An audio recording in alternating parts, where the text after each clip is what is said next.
Madame Dédé Hourani, President of the Selecteum des Arts et des Sciences, Your Grace, distinguished ambassadors and deputies, dear friends, thank you for being present here tonight.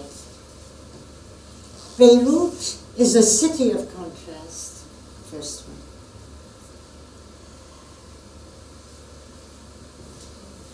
The minaret of a mosque stands side by the steeple of a church, both looking upwards to heaven in their quest of God. As Beirut is a conservative city bound by traditions, modern and old constructions also stand side by side today. Next. In the city center, alongside the Roman baths, where in the past the inhabitants of Beirut used to bathe and relax in luxurious surroundings, runs a modern avenue called La Rue des Banques. In the vicinity of the St. George Cathedral of the Greek Orthodox and the Greek Catholic Cathedral of Saint-Élie, a Roman paved street was recently uncovered. The Mosque al-Omari, formerly the Crusader Church of St. John, stands in the center of the city, as it did in medieval times, surrounded today by modern buildings.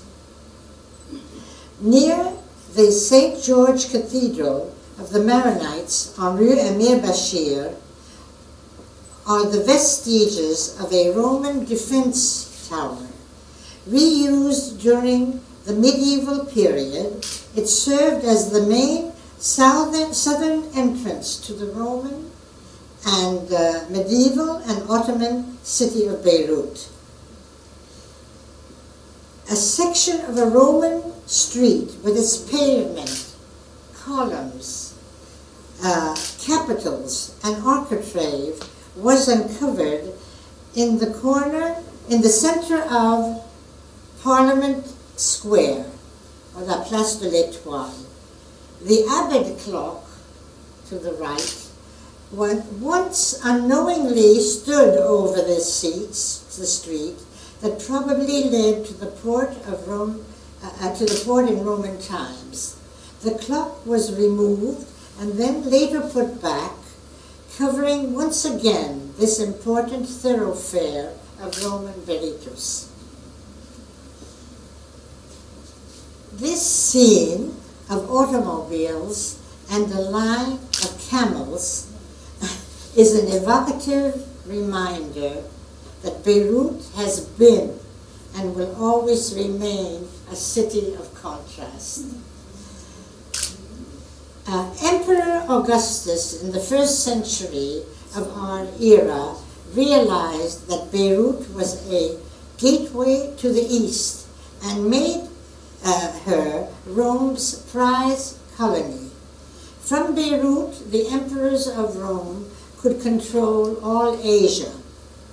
He gave the colony the name of in a mark of his esteem, the name of his only daughter, Colonia Julia Augusta Felix Berytus, and he settled veterans of the 5th Macedonica and 8th Gallica, both legions having demonstrated undying loyalty to him.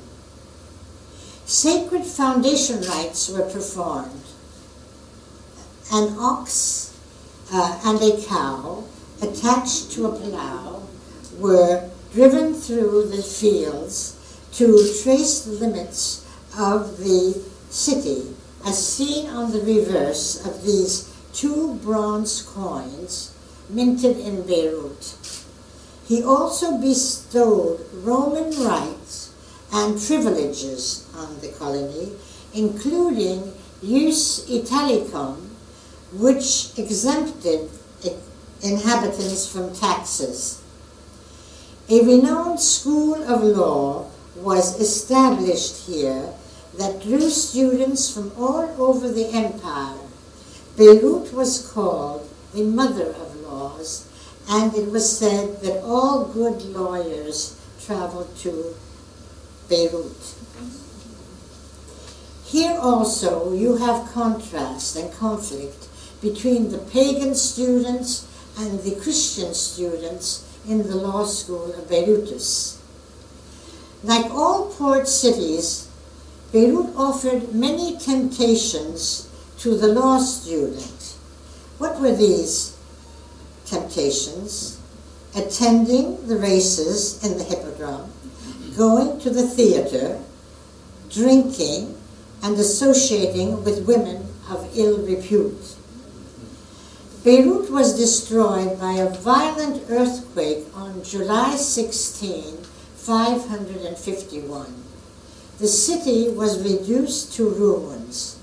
According to a contemporary chronicler, about 30,000 people lost their lives, among them a large number of students who had come to Beirut to study the laws of the Romans. Shortly afterwards, Agathias, in his history, portrays the stricken city as lamenting, and I quote, "Do ye who pass me by bewail my fate and shed a tear in honor of Berytus that is no more. Sailor, stay not thy vessel's course for me, nor lower thy sail. Dry land is the port you see. I have become one tomb." Now, let us go back in time to the 2nd millennium BC. Dr. Leila Badr and the members of the American University of Beirut Archaeological Museum excavated the Tell of Beirut in the years 1993 to 1996. They made sensational discoveries and were able to put ancient Beirut on the map. Next one, please. They came across a Middle Bronze Age jar burial in the period 1800 to 1600 BC, containing the remains of a little girl of 3 or 4 years of age. Around her was pottery for food and drink for the afterlife. Around her neck was a precious necklace. They also discovered the vestiges of the city of King Amunira of Beiruta, who lived during the 14th century BC, and whom we know from 3 letters he wrote to the Egyptian pharaoh Akhenaton. These were found by a peasant woman digging in Tel el-Amarna in central Egypt in 1887. Amunira is begging for help against his enemies who were besieging him, the Hittites instigating the Amorite princes of Lebanon, Abdi, Ashirta, and Azura. He writes, and I quote, "To the king, my lord, my son, my gods, the breath of my life, thus saith Amunira, the man of Beiruta, thy servant and the dust of thy feet, at the feet of the king, my lord, 7 times, and 7 times I fall down." In spite of all this flattery, help was not forthcoming, and Amunira disappears from history. A succession of fortification walls from the 2nd and 1st millennia were also uncovered by the excavators. The exact location of ancient Beirut is now known with certainty. Next. About 240 meters long and 120 meters wide, in the shape of an arc facing the sea. The discovery of a warehouse that you have there, consisting of 6 rooms full of storage jars that contained olive oil and wine, prove that the Phoenician city of Beirut, from 1200 BC to 700 BC, existed, although the name of the city does not appear in the records with the names of Byblos, Sidon, and Tyre. Next, I wish to include this illustration of Leila Badr on the site. She is showing out how in Crusader and medieval times, Roman period columns were set in the walls and were used as binders to reinforce the strength of the construction. As time does not permit, we shall skip over several centuries and come down to Beirut during the 1st century AD, when it became a prestigious colony of Rome. At this time, Herod Agrippa, king of Judea, wished to gain the favor of the Romans. He was a loyal ally of Rome, so he lavished gifts on their colony Berytus. I quote from Josephus' Antiquities, who writes, "He conferred special favors on the people of Berytus. He built them a theater, surpassing many others in costly beauty. He also built an amphitheater at great expense, beside baths and porticos. In the theater, he exhibited spectacles introducing every kind of music, all that made for a varied entertainment. In the amphitheater of Beirut, thousands applauded gladiator fights. The victor was considered a hero." This is quite unique. It's a marble fragment of a sarcophagus which has on it the representation of a gladiator of Beirut, reclining on his funeral couch. Beneath him are his weapons and a Greek and Latin inscription mentioning his profession. Next, please. The Roman period masks in the National Museum emphasize also the contrast between tragedy and comedy. Several of the masks probably come from this renowned and beautiful theater of Berytus. Roman theater was heavily influenced by the style and practices of the Greeks.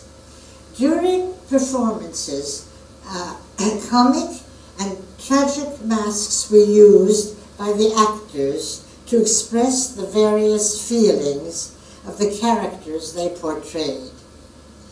The actors of Roman comedy were all men. 5 of them usually shared the different roles in the play. The costumes were simple: a long tunic and a pallium for the women characters, short ones for the men.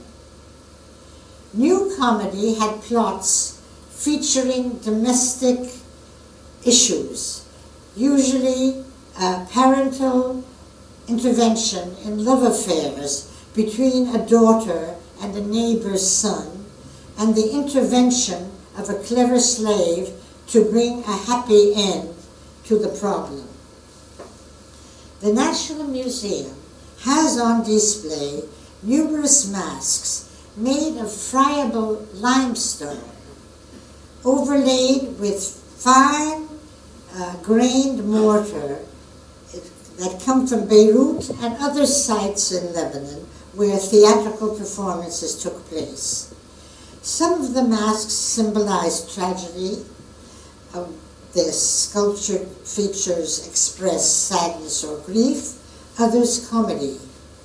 These masks could have been used, perhaps, to decorate the walls or the stage of theaters in Beirut and elsewhere, because they are all made of stone, not terracotta, and are not hollow.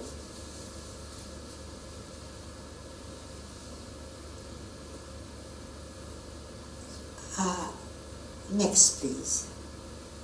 A valuable contribution to understand the popular pastimes of the inhabitants of Beirut is the recent discovery in the sector of Wadi Abu Jamil by Dr. Asad Saif, archaeologist in charge of excavations in Lebanon, and Dr. Hans Curvers, University of Amsterdam, and Dr. Barbara Stewart, Directorate General of Antiquities, of the vestiges of the Roman Byzantine Hippodrome of Beirut.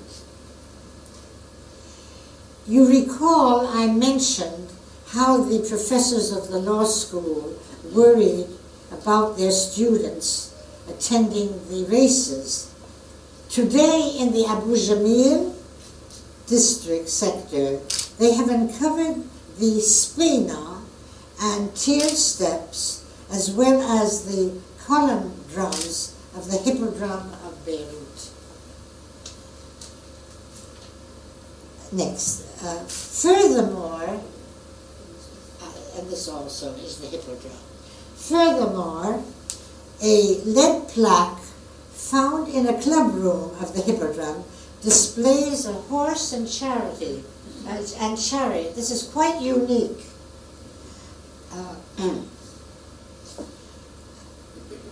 Dr. Curvers, in his contribution to my book, mentions the different teams that used to take part in the races. The blue faction and the green faction were the most important. Dr. Curvers also tells us that going to the races in those days was a memorable event.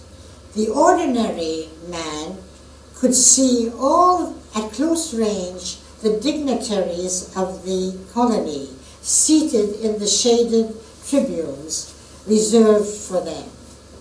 The most exciting part of the race and the most dangerous was when 1, 2, 3, or 4 chariots turned around the spina at full speed. Charioteers often attempted to collide with their opponents, to prevent them from winning the races. Thus, in the midst of a dynamic sector of Beirut today, a Roman Byzantine hippodrome comes to view and is still there. I hope you have visited it, underlying that Beirut is a city of contrast. Next, please. At a time when fleets of various nations are patrolling the Mediterranean Sea along the coast of Lebanon under a United Nations mandate, did you know that in 1839 the frigate Constitution, flagship of the United States Mediterranean Squadron, sailed into the port of Beirut? On it was the Commodore Jesse Day Elliott and his officers, and they were all amateur archaeologists. And so while on shore leave, they explored the elevated grounds outside the walled city, because Beirut was a walled city then.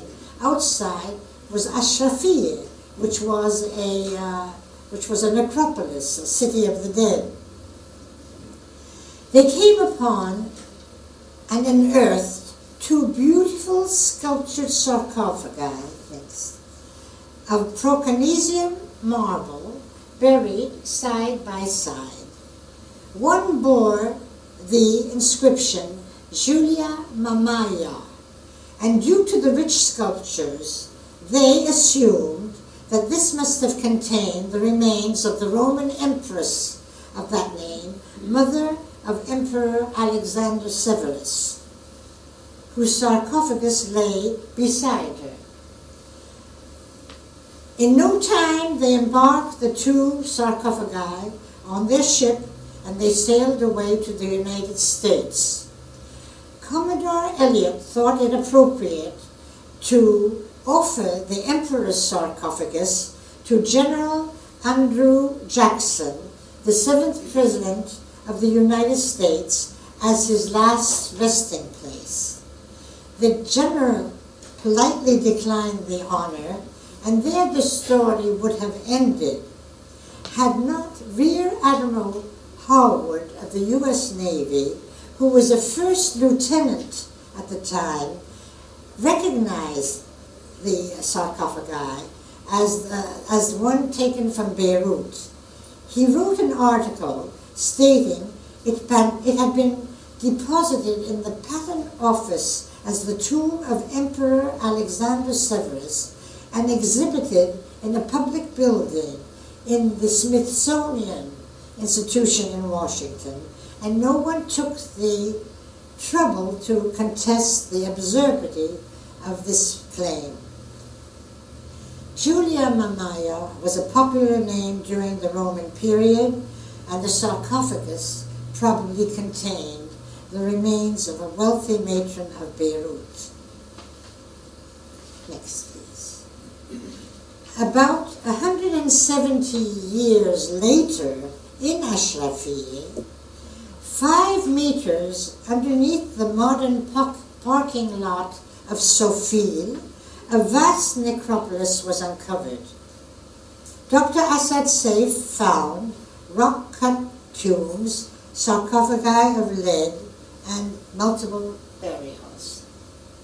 This is what he found. Likewise, Dr. Hans Curvers and Barbara Stewart have found on Rio Cantari burials of the Roman period. Next, please. See? These are the Cantari tombs, yes. And next, please. In one tomb that miraculously had escaped looters, the remains of a young man was found, with a gold mask still on his face, a marble eagle and a wreath in its beak also, next, were found, and an eye mask, and an earlier city of the date was excavated by the coast. Yeah, no, that's the eye mask, yes. And next, stop there, yes. Beirut has always been a city of contrasts. During the reign of Fakhreddin Tuman, every effort was made by him to render Beirut prosperous and beautiful. The emir built a magnificent palace surrounded by gardens of orange trees, dens of lions, wild animals, stables for horses. It was said that Fakhreddin would often walk from his palace to the Burj and climb to the top of the tower and look down and admire Beirut. In the following century, however, and especially during the reign of Emir Yusuf Shahab, the political situation changed and Beirut was drawn into the conflicts of the political alliances of the day. In the year 1772, the Russian fleet sailed from the Baltic through the Straits of Gibraltar to the East Mediterranean, ready to come to the support of any adversary of the Ottoman Sultan. Catherine the Great was at war with the Ottomans, and news of the revolt of Ali Bey, the Sheikh al-Balad and chief of the Mamluks in Egypt, reached her ears. In the spring of 1772, Russian squadrons sailed towards Egypt, Syria, and Lebanon in support of Ali Bey. Emir Yusuf at this time was on the side of the Ottomans. Now, Admiral Alexis Orlov, who was the lover of Catherine the Great, made his headquarters on the Aegean island of Paros. Ali Bey sent a secret envoy, and he happened to be an Armenian, Yaqub by name, to offer, and I quote, every kind of provision for his fleet and money if wanted. At such a distance from the home base, the Russian fleet had to depend on financial support from any source. The Russians sailed to Beirut, which was then chief port of the Druze, and began to bombard the town on June 18. This went on for 5 days. More than 5,500 cannonballs were showered on the city. On June 23, the Russians landed. Beirut's center of activity during this period was the square that extended between Burj Hashish and the Land Castle. When the Russians landed, they unloaded one of their heaviest pieces of artillery and set it in the middle of the square. This impressed the inhabitants of Beirut to such an extent that the square was at once called Place du Canon. They came back again next year, this time the allies of the Druze. From 1773 to 1774, Beirut was under Russian control. The French consul in Tripoli wrote his colleague in Aleppo, "The Muscovite flag during this time flew over Beirut. The portrait of the Empress Catherine was raised over the principal gate, before which passersby were obliged to do reverence, and those on horseback forced to dismount." During the 17th, we can change. Yes, next. Yeah. During the 19th century, the keys to the gates of Beirut were given for safekeeping to 7 respected Greek Orthodox families.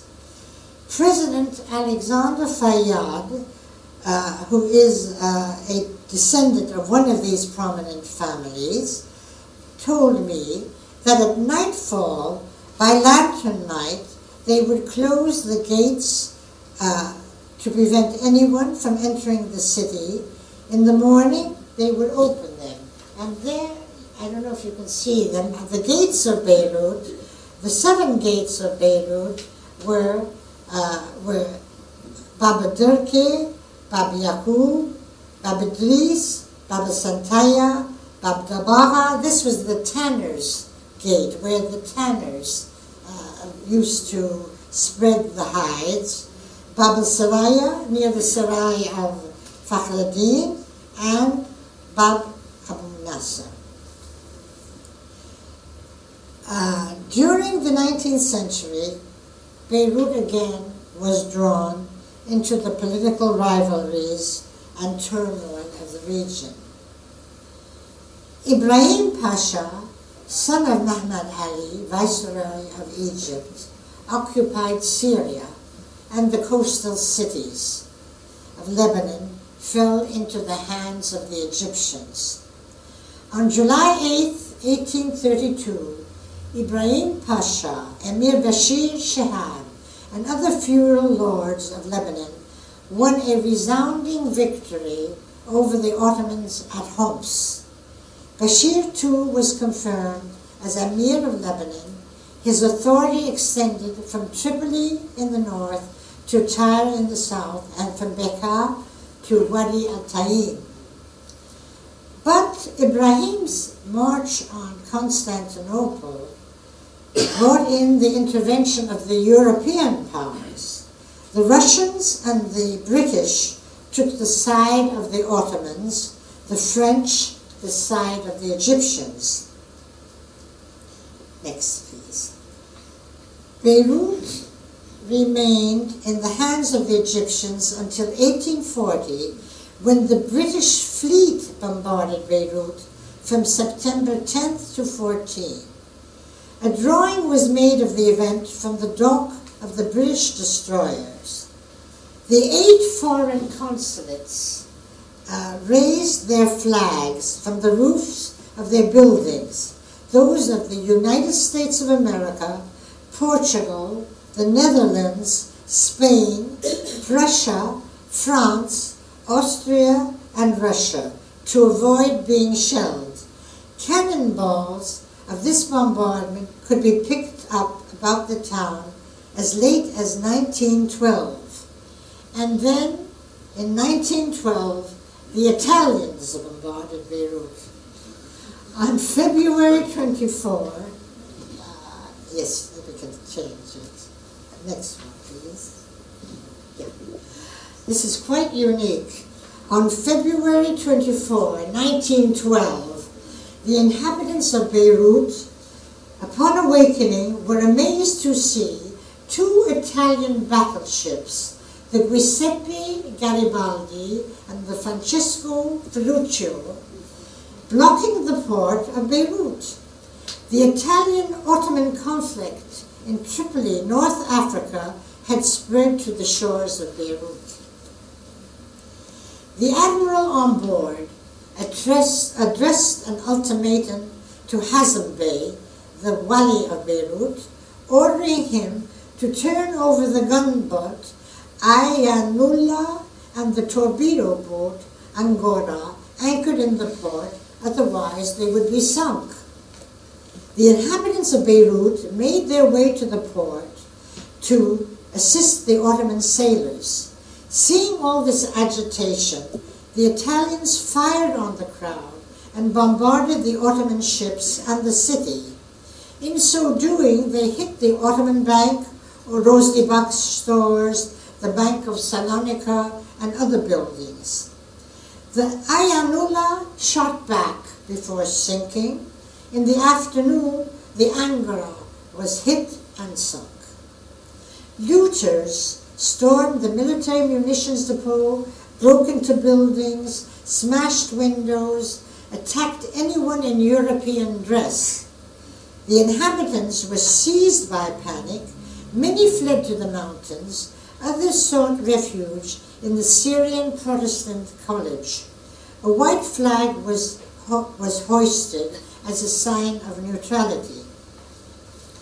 Howard Bliss, president of the former Syrian Protestant College, today the American University of Beirut, reported that the city was under martial law in order to recover the weapons that had been seized by looters. According to Bliss, 40 people died. Among them, 20 had been killed by the explosion of a shell near the port there. Others had been killed when the balcony of a hotel collapsed near the customs house. He stated, "The college stands for a symbol of kindly protection in the minds of the people of Beirut, both Muslim and Christian." At the beginning of World War I, there was famine in Beirut. Wheat, cereals, and other foodstuffs were not available, and many died from starvation. This was due to speculation, hoarding of wheat and vital provisions by the wali and people around him. When asked what was the reason for such a disaster, the wali would invariably reply, "Tout cela est la faute des Italiens." All this is the fault of the Italians. An expression used currently in Beirut today, el haq al-Italien. Our professor at AUB, Zain, a world authority on the Ottoman period, used to tell us students, do not forget the footnotes of history, and I would like to share one with you today. Robert Arab, you probably know him, son of Maroon Arab, who was Oriental counselor and advisor of the British Embassy, relates that years later, in 1952, when President Bashar al-Khoury resigned to be replaced by President Camille Chamoun, his father, Maroon Arab, paid a visit to President Bashar al-Khoury at his home. He said, "Mr. President, I know that you have heard many rumors, but I want to assure you that we British had nothing to do with all this." To which President Bashar al-Khoury replied with a smile, "I know, Maroon, I know, it was the fault of the Italians." C'était la faute des Italiens. The last one. To conclude, I would like to underline how, from the earliest times, Beirut has been a city of contrast, where different powers of the old world met and clashed. Beirut, during her lost history, has lived through the wars of others on her soil. The reason could be her geographical position in antiquity, the crossroads of the Middle East. Pharaoh against Hittite, Ptolemies against Seleucids, Byzantines against Arabs, Crusaders against Mamluks, Ottomans, and during the 19th century, the intervention of the European powers. Yet Beirut overcame all these disasters and obstacles to become the capital of a country, Lebanon, although divided by diversity, yet has 18 religious communities living side by side today. Thank you.